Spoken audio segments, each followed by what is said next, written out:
আমি বানাইছি তো আমার ভালো লাগবে না? কি খুবই টেস্টি হয়েছে। আমার এখন বাড়ি বাড়ি ফিল হচ্ছে শুধুমাত্র পাপড়িদের জন্য। মাগো আমরা ব্লাস্ট হয়ে গেছে আমার মুখে। মজা মজা। এটা হচ্ছে ঘনি ঘনির মুখ দেখলে 10 টাকা।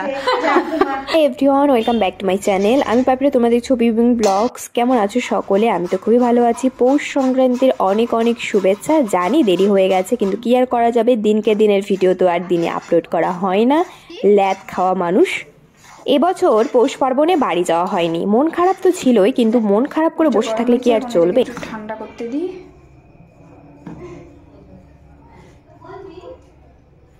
তো ভাবলাম পিঠে বানিয়ে খাওয়া যাক। যেমন ভাবা তেমন কাজ, লেগে পড়লাম পিঠে বানানোর জন্য। তোড়জোড় কিন্তু অনেক আগেই শুরু হয়ে গেছে। বাজারও আমরাই করে নিয়ে এসেছি, আর রেডিমেড চালের গুঁড়ো আমরা এখান থেকেই কিনে নিয়েছি। আজকে বানাবো দুধ পুলি। দুধ পুলি বানানোর জন্য সবার আগে যেটা করতে হবে, আগে পুরটা বানিয়ে নিই, তারপর বাকি কাজগুলো করব। দেখো আমাদের এখানে না পুর বানানোর জন্য অনেক কিছুরই অভাব ছিল, কিন্তু কি আর করা যাবে, আমরা কোনো কিছুই ছাড় দেব না। সব কিছু বাজার থেকে কিনেই নিয়ে এসেছি। তো সুজি আর মাখা সন্দেশ দিয়ে আমরা করেছিলাম ভিতরে। তবে তার আগে আমি এই যে দুধ পুলিগুলো বানানোর জন্য যে আটার ডোটা লাগবে, সেগুলো আমি আগেই মাখিয়ে রেখে দিয়েছি, একটু নরম হবে, তারপর বাকি কাজগুলো করব। যেহেতু অনেক কয়েকজন একসঙ্গে আছি, তাই আর অসুবিধা হবে না যে একা একা বানাতে হবে। সবাই মিলে হাতে হাতে সব কাজগুলো করে নিয়েছি। তারপর এখানে ভাপা পিঠে করার জন্য তোড়জোড় শুরু হয়ে গেছিল, কিন্তু শেষে ভাপা পিঠের অবস্থা এমন হয়েছিল, আসলে আমাদের একটা সুতি কাপড়ের দরকার ছিল যেটা দিয়ে ভাপা পিঠেটা তৈরি হবে, কিন্তু সেটা না থাকায় একটা মোটা কাপড় দেওয়া হয়েছিল, যার জন্য একটু সমস্যা হয়েছিল। যতই নিজেদের জন্য পিঠে বানাই না কেন, পিঠে বানানোর সময় সব সময় আমার ভাইয়ের কথা মনে পড়ছিল। ও এতক্ষণ আমি বাড়িতে পিঠে বানাতাম, আর ও সব সময় এসে এত কি রে হলো, একটা দুটো করে পিঠে খাবে আর ঘুরে ঘুরে পিঠে বানানো শুরু করেছিলাম সন্ধ্যেবেলা, আর পিঠে বানানো হতে হতে হয়ে গেছিল রাত। কি আর করা যাবে, দুধ পুলির জন্য এদিকে দুধটা গরম করতে বসিয়েছি, আর একটু দিয়েছিলাম গুড় যাতে ফ্লেভারটা ভালো আসে। তারপর ভাবলাম দুধটা এদিকে গরম হতে থাক, আর আমরা এদিকে পিঠেগুলো বানিয়ে নিই। পিঠে বানাতেও তো অনেকটা সময় লাগবে, ভালো কিছু খাওয়ার জন্য কিন্তু অনেক খাটনি করতে হয়। নিজে কাজ করতে গেলে বোঝা যায় যে হ্যাঁ, একটু ভালো কিছু খাওয়ার জন্য এত কাজ করছি আমরা সবাই মিলে। যেহেতু অনেকজন একসঙ্গে কাজ করছি, তাই আর মনে হচ্ছিল না। বিভিন্ন পূজা পার্বণ, এই ধরো সুন্দর সুন্দর মুহূর্তগুলো বাড়ির লোকের সাথে তুমি না খেয়ে দিয়ে থাকলেও না, তবুও মনে হয় যে না, বাড়িতে আছি, শান্তিতে আছি। বাইরে থেকে যতই ভালো মন্দ কিছু খাও না কেন, বাড়ির কথা মনে পড়বেই। অনুষ্ঠান তো ফোনে শুনে অবাক যে আমরা পিঠে বানিয়ে খাচ্ছি এখানে। এদিকে সুরিয়া খাতুন বানাচ্ছিল পিঠে, সবাই মিলে বসে পড়ছিল, শুধু সুরিয়া খাতুন একা নয়। এটা হচ্ছে ঘনি, এটা হচ্ছে ঘনি ঘনির মুখ দেখলে 10 টাকা।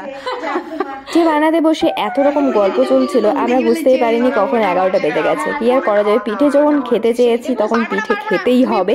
আর এদিকে সবাই মিলে যেহেতু কাজগুলো করছিলাম, কতক্ষণ লাগে বলো তো কাজটা করতে? হয়েই গেছিল কমপ্লিট প্রায় পিঠে বানানো।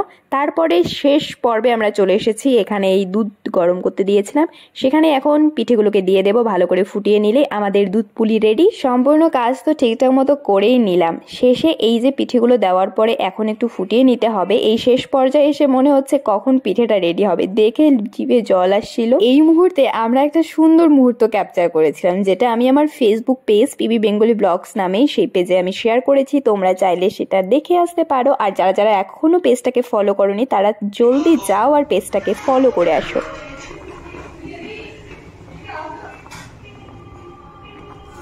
দেখো এখানে কিন্তু পিঠে পুরো টকবক করে ফুটছিল। আমরা অনেকগুলো যেহেতু পিঠে বানিয়েছিলাম, তাই আমরা পরের দিনের জন্য কিছু আগে তুলে রেখেছিলাম। এতগুলো তো আর একদিনে খেতে পারবো না। আমার তো গরম পিঠে খাওয়ার থেকে আমার বাসি পিঠে বেশি ভালো লাগে। এই পিঠেটা যখন জমে যাবে, মানে ধরো ঠান্ডা হয়ে যাবে, সেই ধরো আগের দিন রাতে বানালে পরের দিন সকালবেলা এই পিঠেটা খেতে আরো বেশি টেস্টি মনে হয়। পাপড়ি ও মা, ও বড় বাটি নিয়ে এসছে, রাক্ষসী দেখে তো মনে হয় খায় না।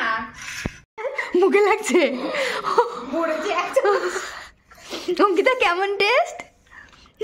গরমটা পুরোটা ব্লাস্ট হয়ে গেছে আমার মুখে। মজা মজা। এই রিভিউ দাও সুন্দর করে। খুব মজা, খুব ট্যাশ। আমরা তো আর পারি না ওরকম করে। নে তুই এখন কেন বললো এমনি করে কেমন একটা লাগে, সে একদম ভালো নেই রে। ফালতু ইয়া করবা না, ঠিক আছে? একটু আগে বললো মা গ্রেভিটা কালকে টেস্ট হতো। উফ উফ, এখানে মুড়ি দিই একটু। ভালোই লাগবে কিন্তু মুড়ি দিয়ে ভালোই লাগবে। হ্যাঁ হ্যাঁ গো, আমি ভালোই টেস্ট করি। এই দেখ, দেখছো খাইলো না না খাইলো একটু দুধ পুলি, তাই এবার একটা ফটো করে হোয়াটসঅ্যাপে পাঠিয়ে আগে ও অর্পিতার ইসে সরি অঙ্কিতার ইয়েটা মানে বিষয় তোর যে মুখটা পুড়ে গেছিল না, আমার ওইখানে নিলাম। নে ক কেমন হয়েছে? তোর পুরটা পায়েস পায়েস লাগছে না? নারকেলের আমি বানাইছি তো, আমার ভালো লাগবে না? তোর জীবনে যদি ফোন ছাড়া কিছু থেকে থাকে তাহলে ক। হ্যাঁ কি? খুবই টেস্টি হয়েছে। আমার এখন বাড়ি বাড়ি ফিল হচ্ছে শুধুমাত্র পাপড়িদের জন্য। মাগো অঙ্কিতা তোর কি কি ফিল হচ্ছে, বাড়ি বাড়ি না হোস্টেল হোস্টেল হস্টেল ফিল নাই নাকি ডাক্তার নাকি হাসপাতাল হাসপাতাল? মনে হচ্ছে হাসপাতালে বসে দুধ পুলি খাচ্ছেন। বাবা তোর এটাই মনে হবে, জানি তোর দৌড় এত দূরি। তাই বলে না, তাহলে হচ্ছে তুমি আমাকে 20 টাকা দাও। তাই বলে কাকুওয়ালা এই দোকানদারটাকে তুই কি বলে দিবি? দাদু দাদু দাদু দাদু দাদু শশা কত করে দাদু দাদু। হ্যালো টাটা, দেখা হচ্ছে নেক্সট ব্লগে, বাই।